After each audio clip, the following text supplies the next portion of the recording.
ang divine design nga mao ang kaminyoon o sa among commitment karon kanang nga divine design nga mao ang kaminyoon mga kaigsunan atong tun-an o pagpamalandungan the Father's love, ang gugma sama.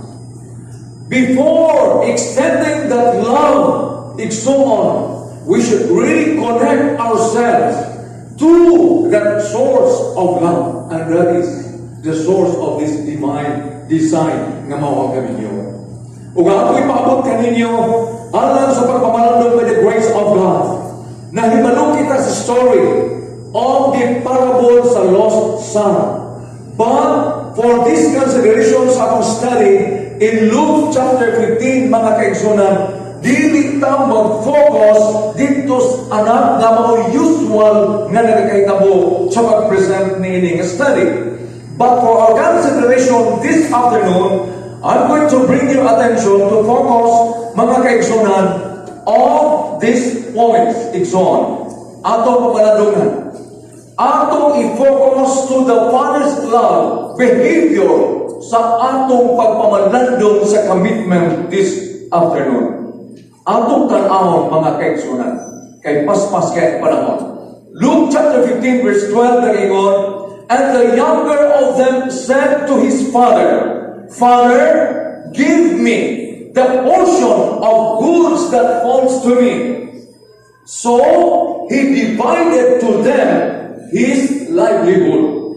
Ingon ang mao nga kamanghuran nga anak, kagay ko sa akong bahin. O pag-ingon, kagay ko sa akong bahin, paspasan na ito diretso. Sa context sa kaniadto, igsoon ko kang Kristo, yuta ang property sa kaniadto panahon. Kung galing man dagkog bakahan sa kaniadto panahon, baka ang dagan. Pag-ingon ka ng tagay ko sa akong bahin, inihapay sa baka. Ang problema kay ang parabol nagsulti nga ang gidala niya kwarta dili gipasan ang yuta. Dili gipasan ang kandi, dili gipasan ang baka ang gidala kwarta. So therefore, mga kaigsunan, by principle, sa context kaniadto, ang maong bahin gipresyuhan samahan. Beyond the story, kaya ang atong focus ang Father's love. Unsa man ang iyang kinaya. Igsoon, for our consideration, the Father is an approachable Father. Kita karon tanan dinhi mga kaigsunan, mga leader kita sa mga iglesia. Ang uban kaninyo dinhi mga elder o karon sa karong hapon, karong gabi. Ang uban kaninyo dinhi mga deacon-deaconess, mga kaigsunan, ordinado sa buhat diha sa matag iglesia. Ang pangutana, igsoon, are we an approachable individual inside the church? Come unto me, all ye that labor and are heavy laden. Si Jesus nag-ingon, Matthew 11:28. O sa ato mapamalandungan igsoon, kanang amahan nga diin puno sa iyang gugma ngadto sa iyang anak. Wa nagukun-ukon ang anak nga mo diretsong ingon sa iyang amahan, amahan ko ang ang akong bahin. Wa nagukun-ukon ang amahan o ang anak. Busa naghatag sa dakong implication an approachable Father. Siya igsoon kaduulan. Kung kita elder man, kaduulan bata sa iglesia. Kung nagpasakiton ang atong mga kaubang pamilya diha sa palimang diha sa iglesia, makaduol ba sa elder mag-ingon, elder in town, atong adton ang atong igsoon, atong mauni mo tumuna kay nagbalatian. Naay problema elder, ang ato ang maong magtiayon bago pa sila naminyo, naay mga problema, mag-approach pa sila diha nato. Kung kita karon family life ministries na leader diha sa iglesia, ang mga bago pang nagatubo, ang mga bagong nangaminyo, ang mga kaigsunan nato diha sa iglesia, naaba sila ginatawag mo magneto nga makuha gikan diha kanimo, na pwede sila moingon diretso, elder, sister, igsoon, pangutanon nato atong kaugalingon. Do we have that kind of influence to our members in the family? Kini mao'y kinaiya sa amahan, approachable Father. Tungod niya na, mga pinagkat ng mga kaigsunan, ang Espiritu sa Tagna, Counsels to the Church, page 48, paragraph 4 na ingon, come to Jesus and receive rest and peace. His arms are open to receive us, and His great heart of love is waiting to bless us. Igsoon ko kang Kristo, sa linhang kita magbaton sama ni Ana, sa atong magtiayon, sa atong ngaliin kadumulan ka sa atong mga anak, sa atong pagka-leader sa iglesia, atong mabati ang samang bukton ni Kristo nga nagdupa sa cross, tungod sa iyang nakong gugma makaigsunan, nga nahimo, nga diin siya kanunay nagpaabot, nga kita ng mga leader sa atong family life. Mudagong po ta kay Jesus, and that is personal connection to Jesus nga usa ka approachable one alang sa mga pagdisenyo sa gugma diha sa atong himalay. Now, second consideration, Luke chapter 15 verse 18, nag-ingon ang maong anak, I will arise and go to my father and will say to him, Father, I have sinned against heaven and before you. Take note, anak na word, brethren, for this afternoon study. Imo makitaan, humanan ay ipasan na niyang kwarta tunga sa sako. Giwara-wara niya dito sunog, aha niya giwara-wara. Nahulog na ang tanan, nag-experience siya diti-tiaw, ng makang sa experience sa iyang pagkinabuhi, sa iyang pagkabataan, nga gibordas ang tanang panalangin. Upon, in spite of that, it keeps on ringing in his mind. Ang iyang approachable Father. Karon, ingon siya, I have sinned, diretso siya sa iyang amahan. I will arise and go to my Father and will say, Father, I have sinned against heaven and before you. Second consideration, is on a Father that can connect us to heaven. Usa ka leader, usa ka pangulo sa family life ministry that can really connect the members in the church to heaven. Amen ba mga kaigsunan? Ito kapilit ko. Amen po kami. We should what? We should be alive in the church. Ngaliin ang mga magkatauhan, mag-anoy sila. At kung doon na sila mga dilema sila kabinyon, doon na sila mga problema sila mga pagpagigrelasyon, igsuon ko kang Kristo, maka-approach sila isinitihan kanimo nga nagtampong karon sa atong certification, mga kaigsunan sa family life, o makaingon, sister, kapangi ko. O ang imong ginatawag na influence, maka-connect na to sa langit, nga sama sa bata, nga sa niyang di-enjoy niya ang tanan, pag-abot sa mga testing, nga final mga kaigsunan, ingon siya, mubalik ko sa akong pamahan. O ang pagbalik niya, ingon siya, nagkasalat ko sa langit. Ang salat niya i-drive out, diretso sa langit. Meaning, that child, nakakonect siya ngadto sa langit. It's because of the attitude sa iyang pinalagang amahan. And that is a powerful tool, mga kaigsunan. Tungod niya na Adventist Acts of the Apostles, page 580, doon nag-ingon, His voice is like the music of many waters. His countenance shines as the sun. Ikson, challenge ang kanato sa atong commitment this afternoon. Kumusta ang atong mga paningog ingon nga mga bana o kasawa? Is it the music nga paminahon sa atong mga kabataan? Ang atong tingog ngadto sa atong bana, is that a kind of music nga diin magahimo sa pagpahatag og dako kayo mensahe sa imong gihigugma that you really love your papa or your husband? In like manner, ang husband usab, ang ihabang mga tingog, ang iyang mga pagpakikistorya is like a music ngadto sa asawa. No, si Pastor Toto pa kanina, pilis na kaingon, kung atong himuon ang mga asawa nato ang way labunon, apilong paglaba ang di labunon. Mga pinalagda kong mga kaigsunan, kung mao kini ang mauhitabo, ang kauntinan sa atong pagkaligan diha sa atong iglesia, ang mga miyembro di magpanuko duol og mga ingon. Elde, mauni, salamat yun sa imong encouragement. Now, tungod diyan ang mga kaigsunan. Third consideration, a loving, compassionate Father. Niya atong pamalandungan, pinalagak kong mga igsoon. Luke chapter 15 verse 20 nagaingon, and he arose and came to his father. But when he was still a great way off, distansya pa siya gamay, his father saw him and have compassion and ran and fell on his neck and kissed him.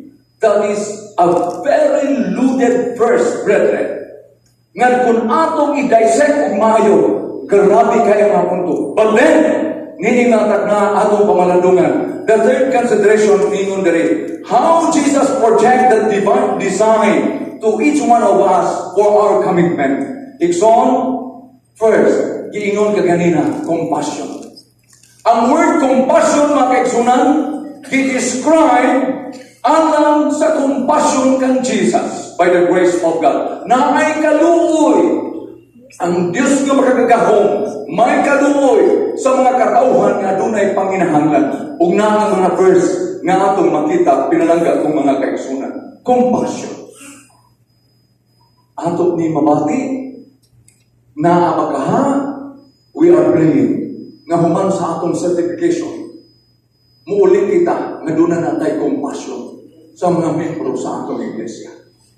Doon na natay compassion ngadto sa atong asawa, sa atong bana, mga pamilya, bana kasawa, natay compassion ngadto sa atong mga kabataan.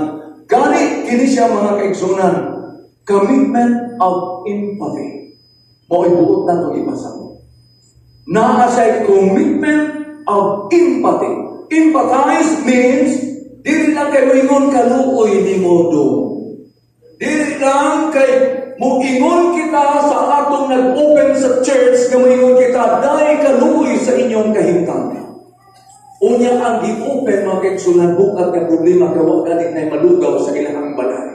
Na ay mga anak nga diin patuguon. So empathy means ang imong pag-empathize mo na giingon, when you are a leader, you bleed.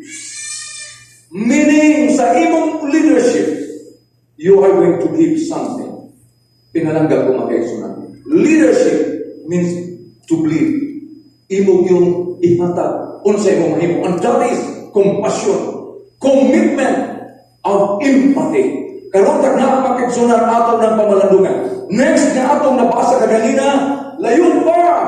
Pag ang papa mismo diretso, pagtanaw niya nga ang iyang anak, nagdangak-dangak na. Ay, basaktan ko niya ng word, nagdangak-dangak na padulong sa ilahang balay.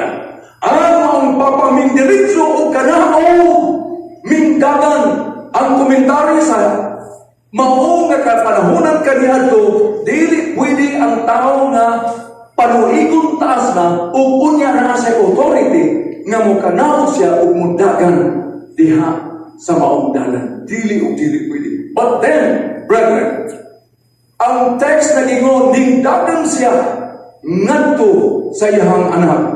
Authority figures in that culture did not run. Here the father abandoned his dignity. Brethren, I'm going to underscore. Kining atong pagpangabudlay sa buluhaton sa Ginoo. First thing is, we should abandon of who we are. And I'm happy and thankful to all of you here. Karotak na. Kita na kung ubad ka ninyo mga kaigsunan, dili tiyaw-tiyaw ang inyong mga profession. Dahil kang site, kinsa ka mo nga naadini. Ang ubad ka ninyo mga retired minister. Ang ubad ka ninyo mga kaigsunan, dili tiyaw, nga ni akaroon diri. Mga pangulo, nga diin, mga banggiitan, mga kaigsunan. But because of God's comment, inyong ihimo ang dignity nga inyo kanang gitalignan for the sake nga you are going to respond the call, and that is commitment. Amen. Commitment of what? Commitment to do the task with urgency. Run means you are going to do the task with urgency. Dinalian kini. Muna kung makabantay ka mo kaganina sa akong opening mga kaigsunan ng imong ko, sudong nga tanan lingian ninyo kanang inyong mga kauban. Maumao na to panuikon anan, except lang sa pipilangan na. But then, ang paabot ka ninyo, tanawa kini nga hulagway, 10 years from now, 10 years from now, kini bagihapon nga mga pangulo ang naa dinhi, 5 years, 10 years from now, aduna pinabasa nga libro that in all our meetings sa atong church, it should be 80% of it futuristic. Meaning, you are planning for the future and that is 80% supposed to be in the church board. Now, ang pangutana, pagbalik ninyo karon dito, nahimo na mong certified, ang pangutana, what is your plan? To conduct seminar that will enhance because there is urgency, and that is the Father's love. Muhimo siya sa pagdagan alang sa pagpanambo sa kausa sa buhat sa Ginoo. Igsoon, ang kadautan karon ginagawa ang relasyon pa nag-asawa.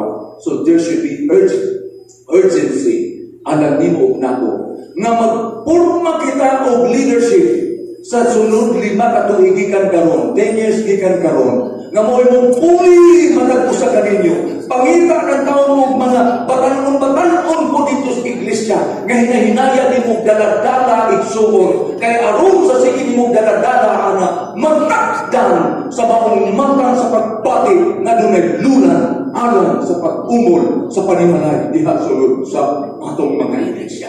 Now, igsoon, the third one nagihimo sa Osaka amahan, iyang gigakus, iyang gihalukan. Mga kaigsunan, hindi na ako basahon ang text. Nagayon din ha ang Andrews Bible Commentary 1979. Ingon siya, yet this and more, a huge hug and kiss shows the Father's warm welcome. Igsoon, ako ipaabot ka rin. Commitment to give warm affection at all times. Dili kay moingon, mudi magud ko pastor kay naa ko karon. No! As a leader, you should be calm at all time. Kalmado at all time.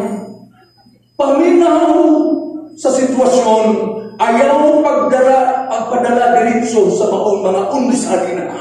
Kay nga naman, ang importante mao, you can guide the situation into a nice nga diin ending. Kaya kung patakak at react nga wa pa kay so nakasuhito sa iyang problema sa maong bana o asawa, basi ikaw hinungdan magbulag na hinuon. Kung ugaling man sunod sa iglesia, ang atong paghandol igsoon, basi mo niya hinuon, magdako ang problema diha sunod sa church board. Busa mga kaigsunan, warm affection, importante, ipadayan at all times. Kini usa ka attitude sa usa ka father, the father's love, iyang gihimo gigakus ang iyang anak ug iyang igsoon nga gihimong gihalukan ang iyang anak, expressing affection ngadto sa mao niyang anak. Kumusta ka to iglesia? Wala ba'y problema? Sa kadugayan igsoon sa pagsisulsuloy sa 360 plus ka mga churches all over North Central Mindanao Conference, nini ko sa inyong igsoon. Nakabantay ko, kamo na naakaroon din kanunay yun kong emphasize dito. Nga diin, kung naay church nga magpataas na mag-ingon, pastor, from the very beginning, among church, hapsay kayo. Huwag yun may problema, pastor.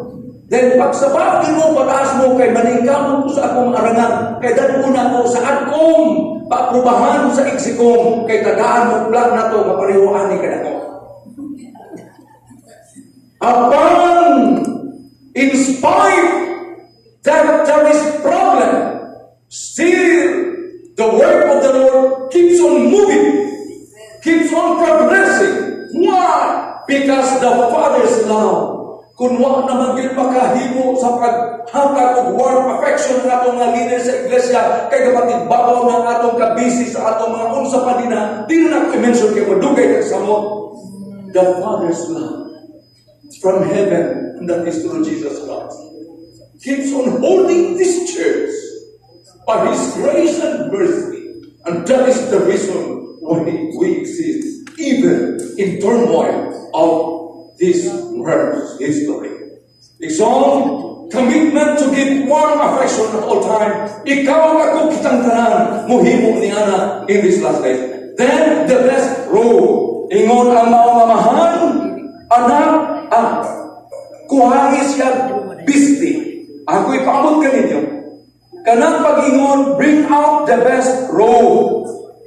Ikson, usa ka gwapo nga gingon, which would have been the Father's own role. Andrew's Bible Commentary, page 1379. Imo makita, God, kanang ginatawag, empathize ka ganina.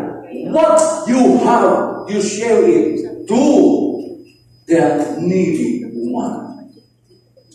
Kung unsay na kanimo, give it, mga kaigsunan. Tungod niya na, kung sa may bukti pa santo pag-ibig, nilagay ko, ang Greek word stole refers to a long, formal garment reserved for a special celebration. Therefore, brethren, sa atong iglesia, kung nakamay mga problema, sa dihang na kita doon natin pagbati sa atong commitment of urgency, commitment of giving warm affection nga sa atong mga membro sa iglesia, much more sa atong matang panimalay. Ako magapabot ka ninyo, brethren. Kining mao nga punto, formal garment, ayaw basta-basta ha, kayo are dealing precious individual for Jesus. Amen ba? Commitment to give value to any members in our family.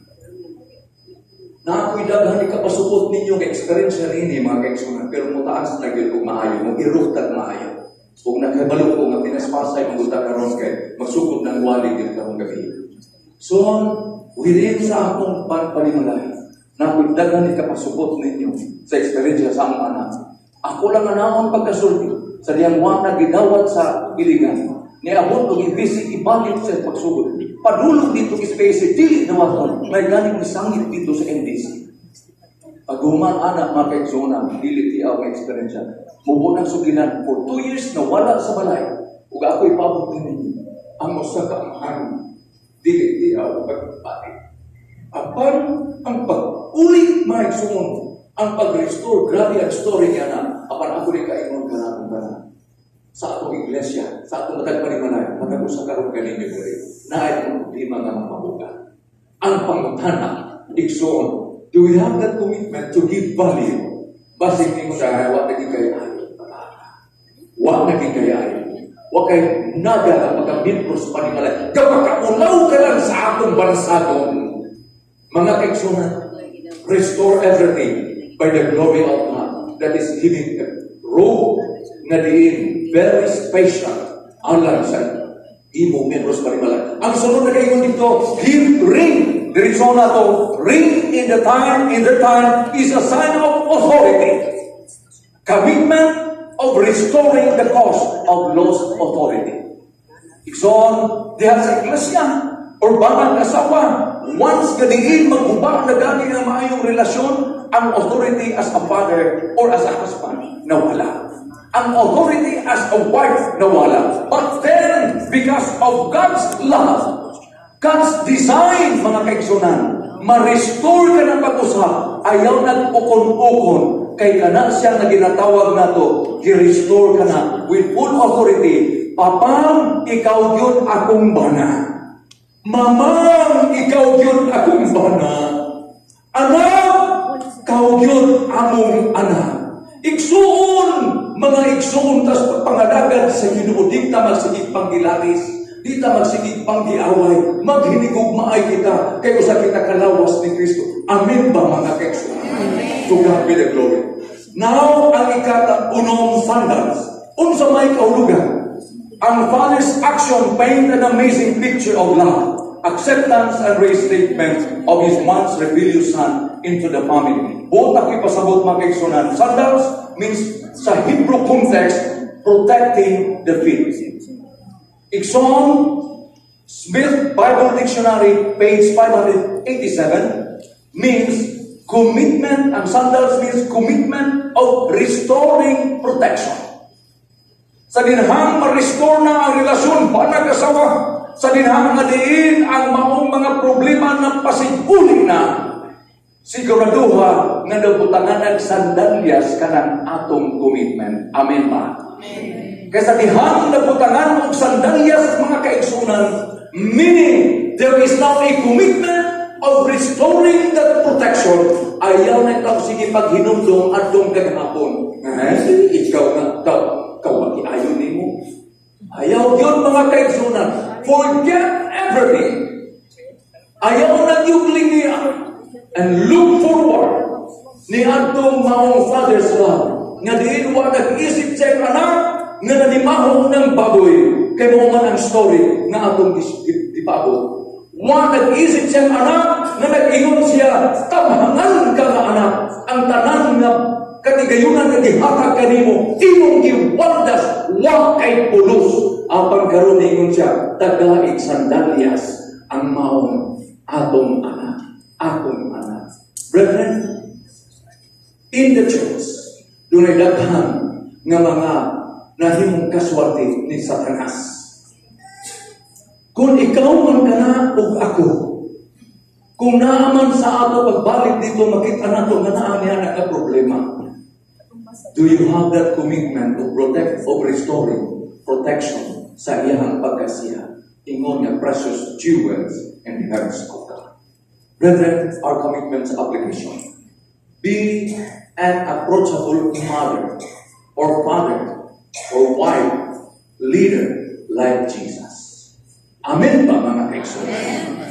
Second consideration, let our countenance reflect the goodness of Jesus' love that could point people, husband, children, wife, co-worker, brethren, to heaven. Amen ba mga kaigsunan? Amen. The third one, give what is best for you with self-denial and self-sacrifice. Very touching na mga kaigsunan. Ang uban nato, daghan kay tagpanalangin. Anay comment sa ato mga kaigsunan, sa makaron, naghatag beauty, katong naakaroon diri, nga nahitabo nga nakita ninyo, honest na lang, ako to i-open, kauban ni ma, tiyan, wala to sa plan. But because of somebody who has that kind of self-sacrifice and self-denial, it's a good picture that graces our occasion this afternoon. So God be the glory. Brethren, ako ipaabot kanina. Asawa, bana, we need self-denial and self-sacrifice. Kung mag-approach ko kaninyo as leader sa church, sa pagdumala sa atong mga kabataan, we need self-denial and self-sacrifice. Much more ako mag-ingon kanino. Leader of the church, we need self-sacrifice and self-denial to let the body of Christ keep on moving till the end of time. Bringing precious souls to the feet of Jesus because of your commitment, mga kaigsunan, till the end of time. Ang Ginoo magpanalangin ka nato ini matakna. Kung ako nga yung ka mo mga kaigsunan. Kung inyong gibati ang nakukay nga commitment sa pagpakigsanduron si Ginoo. Ganyan ko hangyon atong mga ordinado nga mga ministro. Please, diri kita. Pastor, kung isa pa na alinha ang ordinado nato nga mga ministro. Pastor Perez, if you are around, please, diri sa pikas ka pa. So, kung inyong gibati ang commitment sa pag-deny sa itong kaugalingon at to follow the love of the Father. Pwede mo mutindog mga kaigsunan tubangan sa Ginoo. Kung mayon ka mo, dear Lord, gamita yung taon ako sa pagbalik na ito sa iglesia. Nga diin na ito nagpagpong commitment sa pagpagamit kaya ang panimalay mo basic unit sa society na kumpul sa yawa. Ginoo kaluni o panalanginin ako. Pwede ka mo mutindog mga kaigsunan. Gali ako magapaabot ka ninyo, brethren. Na kung si bisan kinsa ka ninyo karon din nga doon na kamoy gibati nga problema sa inyong relation husband and wife, or baka sa inyong mga kabataan, or baka inyong nabati nga doon na mo'y problema ginatubang sa iglesia in relation to family life.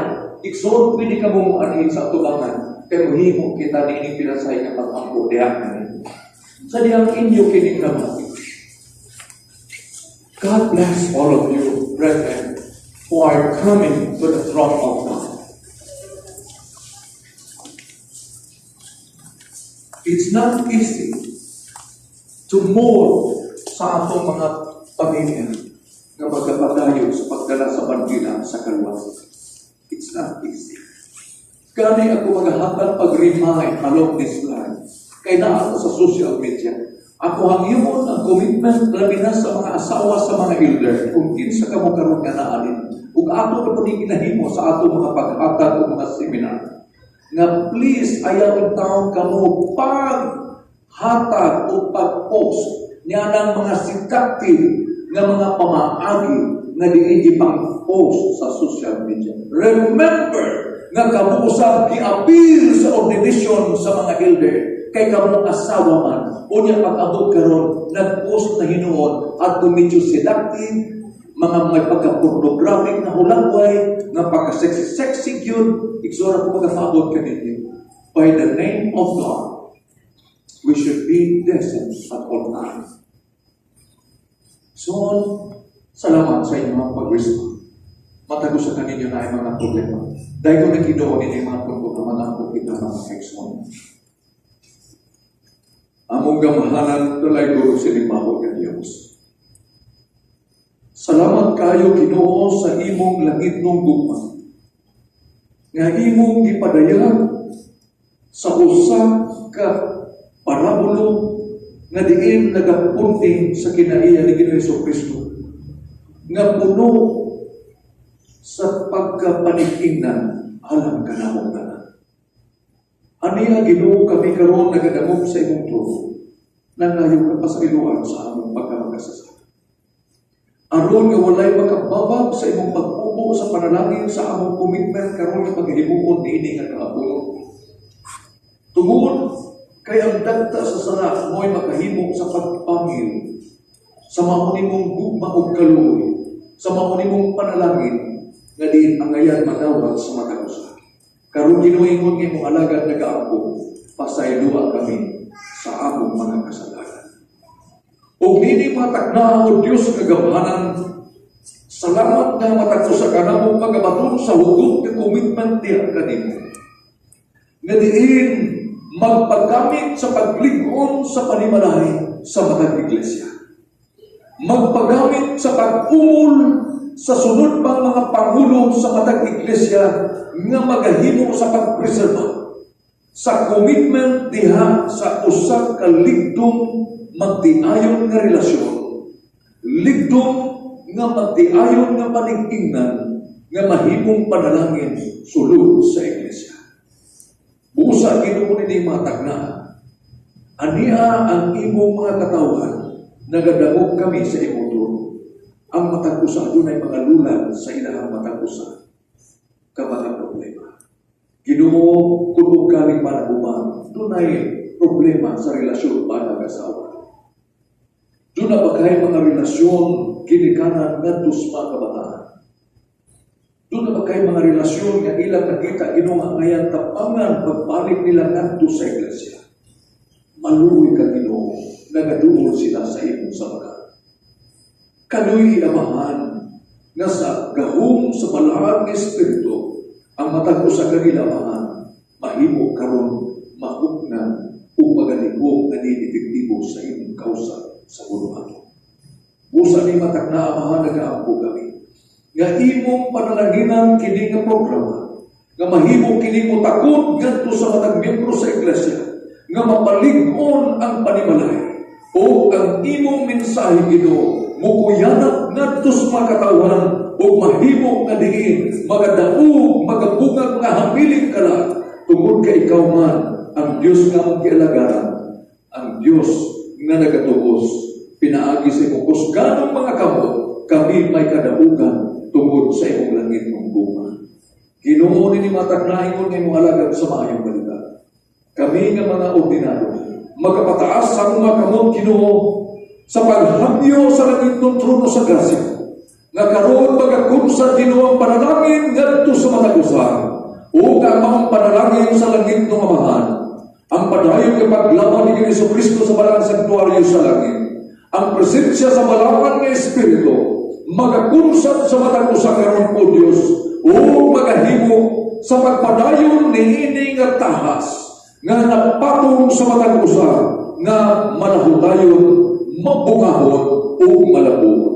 Ginoo, salamat kayo nga ang kalinaw gubang pakigay maanaas sa matagusan samtang magapadayon ni ini nga commitment sa pagdinay sa kaugalingon o pagsakripisyo tungod alam sa iyong buhay o ang imong ngalan mahimaya sa tanang panahon.